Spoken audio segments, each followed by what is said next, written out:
Imagine planning a date night with your girlfriend, the mother of your 6-month-old, so that you guys can get a break. Y'all have been through it. Your relationship is struggling, so you decide we need to get the heck out of the house. You hire a babysitter, you go to a concert, you then go to a bar. But while you guys are leaving that bar to go to another bar, you meet up with some friends. You tell your girlfriend, just go with my friends. I'll be there in about 5 to 10 minutes. But you never really go after 5 or 10 minutes. And well, that's the last time that you see your girlfriend alive. Before I jump into the details of this case, I do want to say major trigger warning. This is Nicole Vanderhayden and the father of her child, Doug. In May of 2016, they hire a babysitter. They go out on a date. They go to a concert, then they go to a bar. And they decide after having multiple drinks, let's go to a second bar. Everybody's getting ready to leave. However, more of Doug's friends arrive. He says, guys, I will meet y'all over there. Just let me talk to my friends. Doug stays behind. Nicole ends up going with all of his friends to the second bar. Nicole's having a blast, but time passes 30, 45 minutes. She notices Doug still hasn't come.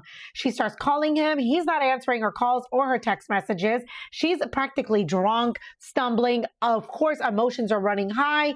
And even his friends were concerned about her. So time passes, Doug is still not arriving, and his friends are like, we're leaving, why don't you come with us? We'll Uber and we'll take you home. Nicole was extremely upset. She decides to just walk off and tell them, no, y'all just go, I'm going to meet up with a friend of mine. So they leave. However, Doug calls them apparently a few hours later, and they're like, hey, we don't know where Nicole is because we all left. She didn't want to come with us. She was going to meet a friend. Doug starts driving around with his friend, doesn't find her, but he does go to that bar and stays there for another few hours to drink. He ends up getting to his house at 3 a.m. Nicole is still nowhere to be found, goes to sleep, wakes up to feed their 6-month-old, goes back to sleep. Finally, at 4 o'clock, though, he reports her missing. What he doesn't know is that just a few hours earlier, someone called from a farm stating that a woman with no clothes on, just socks and a pink wristband from that bar was on his land. Police arrive. That is when they realize that she has blunt force trauma to the head. Well, she has so many injuries that it's very difficult to identify her. When police receive this call that Nicole is missing, they go to his house, do not tell him anything, try to get information. He relays the same information I just gave you guys. At this point, they invite him to the precinct. He's down there talking to them, still has no idea that her body's been found.